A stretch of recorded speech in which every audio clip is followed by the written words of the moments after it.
Hello বন্ধুরা, একটা ল্যাদ খাওয়া দিনে তোমাদের সকলকে জানাই ওয়েলকাম।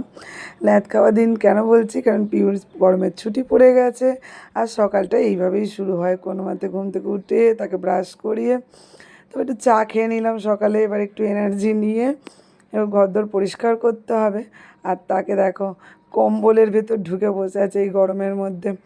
তো ওকে কোনো মতে সরিয়ে সারিয়ে ঘরটাকে পরিষ্কার করে নিলাম। মানে এই কাজটা করতে প্রায় 15 মিনিট লেগে যায়, কারণ সে সরতেই চায় না।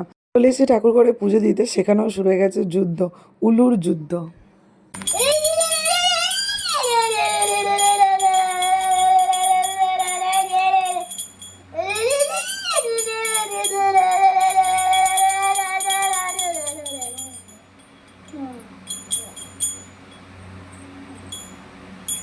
এত ঘন্টা বাজে কি চাইছো ঠাকুরের থেকে?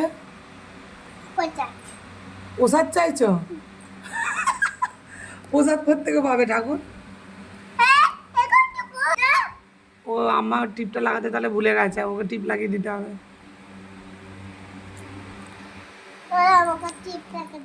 যেখানেই যাবো সে পিছন পিছন ঘুরতে চালু করে দেবে।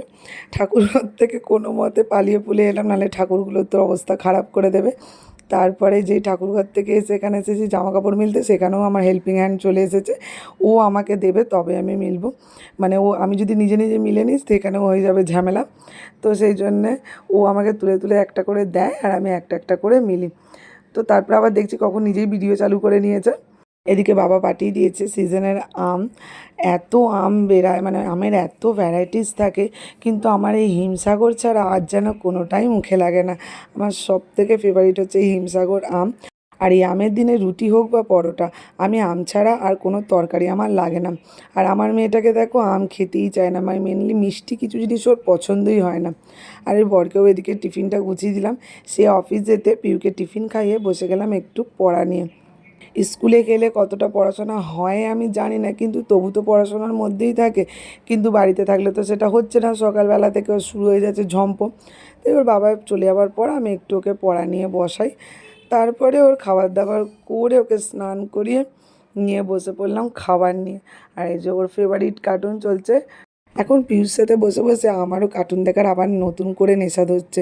আবার যেন ছোটোবেলার মতন কার্টুন দেখতে বেশ ভালো লাগে। তারপরে আর কি, মায়েদের তো কাজের শেষ নেই। তেনাকে খাওয়ানোর পর এবার ওর ফল নিয়ে আর নিজের লাঞ্চ করতে নিচে চললাম। এবার নিচে গিয়ে ওকে বললাম তুই তোর আম্মার কাছে বস, আমি ততক্ষণ খেয়ে নিই। এবার ওর দাদু ওকে একটা পেন আর খাতা দিয়ে গেল, বললো লেখো। তারপর খাওয়া সেরে এসে দেখি সে এত পড়েছে সে ডাক্তারি পাস করে ফেলেছে। দেখো তার ঠাকমাকে ইঞ্জেকশান দেওয়া চলছে। আর পুরো ঘরের চারিদিকে কাগজে ছড়াছড়ি পুরো।